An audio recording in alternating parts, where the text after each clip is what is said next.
নমস্কাৰ news 18ৰ digital লাইভত মই সৌৰভ গাৰ্গ আজি 14 ফেব্ৰুৱাৰী প্ৰেমৰ এটা বিশেষ দিন আৰু এই প্ৰেমৰ দিৱসত প্ৰাণৰ জুবিনক কৰি পুনৰ আবেগিক হৈ পৰিল গৰিমা শইকীয়া গাৰ্গ সোশ্যাল মিডিয়াত গৰিমা শইকীয়া গাৰ্গৰ পুনৰ এটা আবেগিক পোষ্ট য'ত গৰিমা শইকীয়া গাৰ্গে বিগত বৰ্ষৰ জুবিন গাৰ্গৰ সৈতে কটোৱা এই ভেলেন্টাইন ডেৰ দিনাখন এটা সুন্দৰ মুহূৰ্ত তেওঁ দুখন ফটো তেওঁ শেয়াৰ কৰিছে খুব সম্ভৱ ৰৈ বিনালে শুটিংৰ সময়ৰে এখন দুখন ফটো হ'ব য'ত গৰিমা গাৰ্গক জুবিন গাৰ্গে এটা গোলাপ ফুল উপহাৰ দিছিলে প্ৰেমৰ দিৱসটোত আৰু সেই ফটো দুখন দিয়ে আজি গৰিমা শইকীয়া গাৰ্গে পুনৰ জুবিন গাৰ্গক কৰিছে গৰিমা শইকীয়া গাৰ্গৰ পোষ্টত ইতিমধ্যে লাখ লাখ জুবিন অনুৰাগীয়ে প্ৰতিক্ৰিয়া প্ৰকাশ কৰিছে ন্যায় বিচাৰিছে কিন্তু তাৰ মাজতেই জুবিন গাৰ্গৰ অনুপস্থিতিত এবাৰ 14 ফেব্ৰুৱাৰীটোত গৰিমা শইকীয়া গাৰ্গৰ কাৰণে কিমান এটা কঠিন পৰিস্থিতি তেওঁৰ আহি পৰিছে কিমান এক কঠিন সময় এই পোষ্টৰ পৰা বুজিব পাৰি য'ত গৰিমা শইকীয়া গাৰ্গে লিখিছে যোৱা বছৰৰ এই দিনটোতেই সময়বোৰ আমাৰ নিজৰ আছিল হাঁহিবোৰ আমাৰ প্ৰাণৰ আছিল চিৰদিনৰ বাবে এনেকৈ ধৰি ৰাখিব পৰা হলে আক্ষেপ প্ৰকাশ কৰিছে হঠাৎ 19 সেপ্টেম্বৰৰ যেটো ঘটনা সংগত হৈ গল জুবিন গাৰ্গ আমাৰ মাজৰ পৰা হেৰাই গল সেই সময়বোৰ যদি তেওঁ চিৰদিনৰ কাৰণে ধৰি ৰাখিব পাৰিলেহেঁতেন তেওঁ লিখিছে আৰু তোমাৰ মৰমবোৰে মোক প্ৰতিটো মুহূৰ্ত মোক আবৰি ৰাখা সেন্দুৰময় হৈ থাকক দিন ৰাতি আৰু প্ৰণয় তোমাৰ তুমি উখা হৈ আছা মোৰ সৈতে আৰু সদায় থাকিবা গৰিমা শইকীয়া গাৰ্গৰ এই আবেগিক পোষ্ট আৰু এই প্ৰেমৰ দিৱসত প্ৰেমাস্পদক কৰি আবেগিক পোষ্ট গৰিমা শইকীয়া গাৰ্গৰ ন্যায় বিচাৰি আছে প্ৰত্যেকটো মুহূৰ্তত কিন্তু তাৰ মাজতেই তেওঁলোকৰ বিবাহ বাৰ্ষিকী আহিছে ভেলেন্টাইন ডে আহিছে আৰু এই দিনবোৰত বিশেষকৈ জুবিন গাৰ্গ আৰু গৰিমা শইকীয়া গাৰ্গৰ ফটোবোৰ খুব শ্বেয়াৰ হৈছিল অনুৰাগীসকলে দুয়োকে খুব মৰম কৰিছিল আৰু সেই ফটোকেই গৰিমা শইকীয়া গাৰ্গে এবাৰ অকলশৰীয়াকৈ তেওঁ এই বিশেষ দিনটো তেওঁ উদযাপন কৰিব লগা হৈছে যাৰ কাৰণে পুনৰবাৰ ন্যায় প্ৰসংগটো আহিছে আৰু লগতে এই প্ৰেমৰ দিনটোত প্ৰাণৰ জুবিনক কৰিছে গৰিমা শইকীয়া গাৰ্গে য'তে আছে জুবিন গাৰ্গ তেওঁৰ হৈ থাকিব সদায় থাকিব এই ধৰণৰ মন্তব্য গৰিমা শইকীয়া গাৰ্গৰ ফালৰ পৰা আহিছে লিখিছে সেন্দুৰময় হৈ থাকক দিন ৰাতি আৰু প্ৰণয় প্ৰতিটো মুহূৰ্তত জুবিন গাৰ্গৰ কথা কৰি আছে আৰু আৰম্ভণিৰ পৰা আমি দেখিছো যে গৰিমা শইকীয়া গাৰ্গে এই সময়খিনিত অতি কষ্টৰে তেওঁলোকে যিমান পাৰে তেওঁৰ পৰিয়ালটোৱে জুবিন গাৰ্গৰ ন্যায়ৰ কাৰণে লাগি আছে কালি দিনটোতো জুবিন গাৰ্গৰ যি ন্যায়িক প্ৰক্ৰিয়া আছিল বা আদালতত যি ধৰণৰ শুনানি প্ৰক্ৰিয়া চলি আছে তাতো গৰিমা শইকীয়া গাৰ্গ উপস্থিত হৈছিল লগতে জুবিন গাৰ্গৰ ভগ্নী উপস্থিত হৈছিল আৰু তেতিয়াও দেখিবলৈ পোৱা গৈছিল যে যথেষ্ট ভাগৰুৱা আছিল গৰিমা শইকীয়া গাৰ্গ কিছু তেখেত অসুস্থ হৈ আছে তাৰ মাজতেই কিন্তু তেওঁলোকৰ এই যি শুনানি প্ৰক্ৰিয়া আছে গোচৰ প্ৰক্ৰিয়া আছে সেইটো দীঘলীয়া হোৱাৰ অভিযোগ উত্থাপন কৰিছে জুবিন গাৰ্গৰ পৰিয়ালে আৰু লগতে শ্যামকানু মহন্তৰ যিজন অধিবক্তা আছে সেই অধিবক্তাজনে ইচ্ছাকৃতভাৱে নথিপত্ৰসমূহ জমা নিদি সমগ্ৰ গোচৰ প্ৰক্ৰিয়াটো দীঘলীয়া কৰি নিয়াৰ অভিযোগ উত্থাপন কৰিছে গৰিমা শইকীয়া গাৰ্গে লগতে জুবিন গাৰ্গৰ ভগ্নী পামী বৰঠাকুৰে তেওঁলোকে কৈছে যে বিশেষ আদালত গঠন কৰিব লাগে যদি এনেকৈ গোচৰ প্ৰক্ৰিয়াটো চলি থাকে এনেকৈ যদি শুনানি প্ৰক্ৰিয়াটো চলি থাকে এটা দিনৰ পাছত আন এটা দিন যদি দি থাকে তেন্তে কিন্তু 20-25 বছৰ লাগি যাব আৰু জুবিন গাৰ্গৰ ন্যায় প্ৰক্ৰিয়াটো কিন্তু টল পৰিব এই ধৰণৰ মন্তব্য গৰিমা শইকীয়া গাৰ্গৰ ফালৰ পৰা আহিছিল লগতে পামী বৰঠাকুৰৰ পৰা আহিছিল আৰু এইবোৰৰ পাছতে হঠাৎ যেহেতু 14 ফেব্ৰুৱাৰী আজি এটা বিশেষ দিন প্ৰেমিক প্ৰেমিকাসকলৰ কাৰণে প্ৰেমৰ কাৰণে আৰু জুবিন গৰিমাৰ যি প্ৰেম আছে সেইটো সকলোৱে জানে কাৰণ এগৰাকী গৰিমা শইকীয়া গাৰ্গৰ কাৰণেই জুবিন গাৰ্গৰ দৰে ব্যক্তিয়ে লিখিছিল জ্বলি উঠা জুই হৈ তুমি চোৱা যেতিয়া দুচকু তুলি এনেকুৱা ধৰণৰ গীতৰ সৃষ্টি হৈছিল আৰু সেই প্ৰেমিক যুগল চিৰদিন একেলগে থকাৰ তেওঁলোকৰ প্ৰতিশ্ৰুতি আছিল কিন্তু 19 সেপ্টেম্বৰৰ যেটো ঘটনা ঘটি গ'ল তাৰ পাছত আজিৰ তাৰিখত ক'বলৈ আক্ষেপ লাগে যে গৰিমা শইকীয়া গাৰ্গ অকলশৰীয়া কিন্তু তথাপিও প্ৰাণৰ জুবিনক যে তেওঁ প্ৰতিটো মুহূৰ্তত কৰি আছে বা প্ৰতিটো মুহূৰ্তত প্ৰাণৰ জুবিনৰ কাষত তেওঁ থাকিব বিচাৰে তাৰে এক প্ৰতিফলন সোশ্যাল মিডিয়াত লিখিছে কাৰণ সোশ্যাল মিডিয়াত যথেষ্ট সক্ৰিয় গৰিমা শইকীয়া গাৰ্গ আৰু সমগ্ৰ যিখন ন্যায়ৰ কাৰণে যিখন যুঁজ চলি আছে #justice4Jubin Garg বা অনুৰাগীসকলৰ সৈতে মত বিনিময় কৰে একমাত্ৰ স্থান হৈছে সোশ্যাল মিডিয়া আৰু এই গৰিমা শইকীয়া গাৰ্গৰ যেটো পোষ্ট আহিছে এই পোষ্টটোৰ লগে লগে কিন্তু লাখ লাখ জুবিন অনুৰাগীয়ে তাত লিখিছে যে আমি আপোনাৰ লগত আছো ন্যায় আমাক লাগিব আৰু তেওঁলোকক শুভেচ্ছা জনাইছে জুবিন গাৰ্গ য'তে আছে আপোনাৰ কাষত আছে এনেকুৱা ধৰণৰ মন্তব্য কৰিছে কিন্তু জুবিন অনুৰাগীসকলৰ মাজত খুব হৈছে 19 সেপ্টেম্বৰৰ পৰা আজিৰ তাৰিখলৈকে যদি আমি চাওঁ এতিয়ালৈকে কিন্তু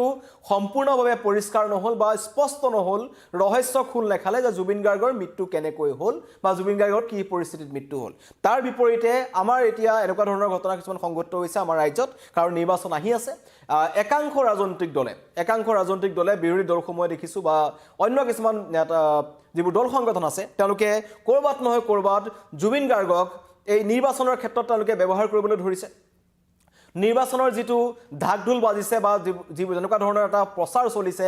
মানুহ ব্যস্ত হৈ পৰিছে তাত ক'ৰবাত নহয় ক'ৰবাত জুবিন গাৰ্গৰ ন্যায় প্ৰক্ৰিয়াটো ক'ৰবাত তল পৰিছে বুলি একাংশ অভিযোগ উত্থাপন কৰিছে কিন্তু তথাপিও লাখ লাখ জুবিন অনুৰাগীৰ এটাই দাবী যে অতি সোনকালে জুবিন গাৰ্গৰ এই সমগ্ৰ ঘটনাটোৰ ন্যায় প্ৰক্ৰিয়াটো ওলাব লাগে অতি শীঘ্ৰে জুবিন গাৰ্গে ন্যায় পাব লাগে আৰু মোৰ এই প্ৰশ্নটো যথেষ্ট সংখ্যকে কমেণ্ট কৰি আছে মই আপোনালোকৰ কমেণ্ট ল'বলৈ চেষ্টা কৰিম সকলোৱে লিখিছে #justice4Jubin Garg কিন্তু তাৰ মাজতে আমি দেখিলোঁ সোণাপুৰৰ জুবিন ক্ষেত্ৰত এটা অপৰিষ্কাৰ পৰিৱেশ ধূলিময় পৰিৱেশ এজন কেব চালকে সমগ্ৰ পৰিৱেশটো উদঙাই দিছিল কলিকতাৰ পৰা অহা জুবিন অনুৰাগী আক্ষেপ কৰিব লগা হ'ল যে সোণাপুৰৰ জুবিন ক্ষেত্ৰ ইমান লেতেৰাকৈ কিয় ৰাখিছে চৰকাৰ প্ৰশাসন থকাৰ পাছতো দল সংগঠন থকাৰ পাছতো স্থানীয় ৰাইজ থকাৰ পাছতো জুবিন ফেন ক্লাব থকাৰ পাছতো কি কাৰণত জুবিন ক্ষেত্ৰ ইমান অপৰিষ্কাৰ হৈ ৰৈছে এনেকুৱা ধৰণৰ মন্তব্য কৰিলে আৰু সেই কেব চালকজনে এটা লাইভ দিয়াৰ লগে লগে সকলোৰে চকু খোল খালে পিছত জুবিন ফেন ক্লাবৰ উদ্যোগত গৰিমা শইকীয়া গাৰ্গে নিজেই গৈ তাত সেইবোৰ তেওঁ চাফ চিকুণ কৰিব লগা হৈছিল আৰু এয়া হৈছে বৰ্তমান জুবিন ক্ষেত্ৰৰ পৰিৱেশ কাৰণ 19 ছেপ্টেম্বৰৰ পৰা বেছি দিন কিন্তু হোৱা নাই তাৰ মাজত SIT গঠন কৰা হ'ল SITয়ে এখন দীঘলীয়া চাৰ্জশ্বিট দাখিল কৰিলে যিখন চাৰ্জশ্বিটত বহুতে কৈছে শক্তিশালী চাৰ্জশ্বিট আন একাংশৰ মতে সেইখন শক্তিশালী চাৰ্জশ্বিট নহয় কাৰণ তাত সেই ছিংগাপুৰত থকা প্ৰবাসী অসমীয়াসকলৰ নাম নাছিল যিটো প্ৰথমতে গৰিমা শইকীয়া গাৰ্গে অভিযোগ উত্থাপন কৰিছিল গৰিমা শইকীয়া গাৰ্গে অভিযোগ উত্থাপন কৰি পেলাই কৈছিল যে ছিংগাপুৰৰ প্ৰবাসী অসমীয়াসকলক নুলোৱাকৈ এই সমগ্ৰ ঘটনাটোৰ বিচাৰ প্ৰক্ৰিয়া চলোৱাটো বা তদন্ত কৰাটো উচিত নহ'ব তেওঁলোকেই সকলো কথা জানে কাৰণ সেই অভিশপ্ত ইয়তখনত কি হৈছিল আচলতে সেই ঘটনা ছিংগাপুৰৰ প্ৰবাসী অসমীয়াসকলে ভালকৈ জানিছিল কিন্তু তেওঁলোকক তদন্তৰ আওতালৈ অনা নাছিল আমাৰ যি SIT গঠন কৰা হৈছিল আৰু তেওঁলোক ইয়ালৈ অহাও নাছিল তাৰ পৰৱৰ্তী পৰ্যায়ত জুবিন ক্ষেত্ৰত চুৰ ওলাল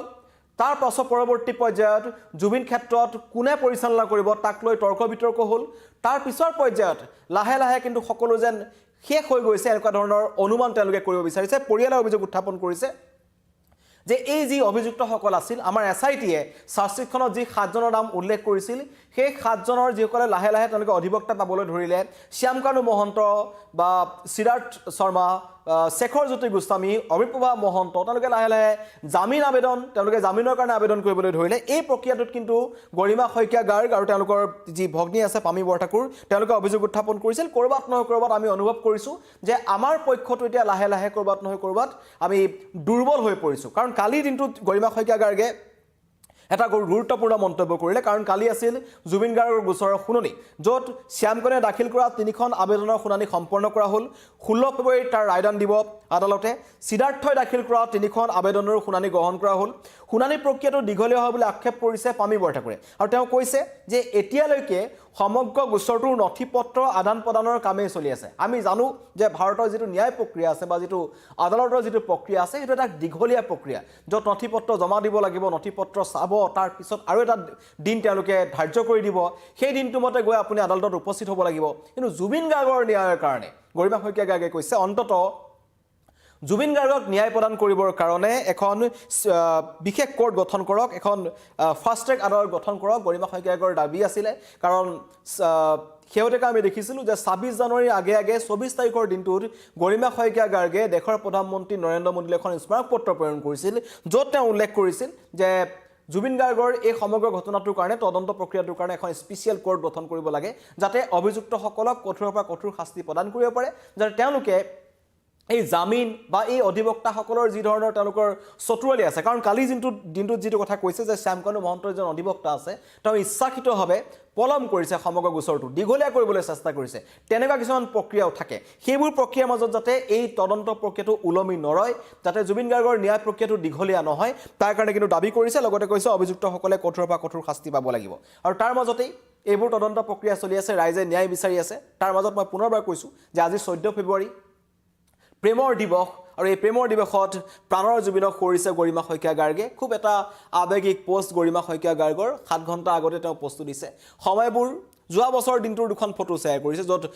জুবিন গাৰ্গক দেখা গৈছে আমি যিহেতু ৰৈ ৰৈ বিনালে এখন ছুপাৰহিট ছবি সেইখন ছবিৰ যিটো হেয়াৰ ষ্টাইল আছিল সেই হেয়াৰ ষ্টাইলত তেওঁ আছে মানে শ্বুটিঙৰ সময়ৰ ফটো য'ত গৰিমা শইকীয়া গাৰ্গক ৰঙা গোলাপ তেওঁ উপহাৰ দিছিল আৰু আজিৰ দিনটোত জুবিন গাৰ্গ আমাৰ মাজত নাই ক'ৰবাত নহয় ক'ৰবাত মানি ল'বলৈ অসুবিধা হয় কিন্তু সেয়াই সত্য আৰু তেওঁ তাত লিখিছে যে প্ৰতিদিন তোমাৰ সৈতে থাকিম প্ৰতি মুহূৰ্তত তোমাৰ সৈতে থাকিম সেন্দুৰময় হৈ থাকক দিন ৰাতি আৰু প্ৰণয় গৰিমা শইকীয়া গাৰ্গৰ পুনৰ আৱেগিক পোষ্ট আৰু তেওঁ বিচাৰিছে ন্যায় যে অতি সোনকালে জুবিন গাৰ্গৰ এই সমগ্ৰ যি ৰহস্যজনক ঘটনা বা যি ধৰণৰ যি মৃত্যু হ'ল তেখেতৰ কি প্ৰক্ৰিয়া কেনেকৈ তেওঁৰ মৃত্যু হ'ল কি পৰিস্থিতিত মৃত্যু হ'ল সকলো স্পষ্ট হ'ব লাগে আৰু লগতে আটাইতকৈ ডাঙৰ কথা